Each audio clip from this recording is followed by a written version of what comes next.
यह कहानी एक गरीब लड़की राधा की है, जो एक छोटे से गांव में रहती थी। राधा का परिवार बहुत ही गरीब था। उसके पिता किसान थे और माँ घरों में काम करती थी। परिवार की आर्थिक स्थिति इतनी खराब थी कि कई बार 2 वक्त की रोटी भी जुटाना मुश्किल हो जाता था। राधा के पास न तो अच्छे कपड़े थे, न ही पढ़ाई के लिए पर्याप्त साधन, लेकिन उसमें पढ़ने की जबरदस्त इच्छा थी। गांव के सरकारी स्कूल में राधा ने पढ़ाई शुरू की। वह पढ़ाई में बहुत होशियार थी, लेकिन गरीबी के कारण उसे कई कठिनाइयों का सामना करना पड़ता था।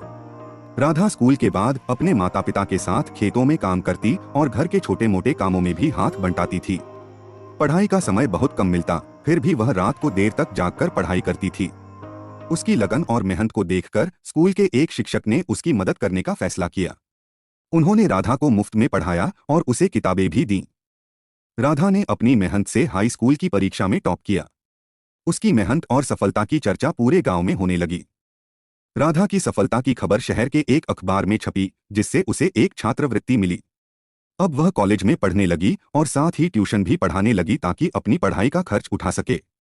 उसने अपनी पढ़ाई पूरी की और आईएएस बन गई। आज राधा अपने परिवार की स्थिति को सुधारने में सक्षम है।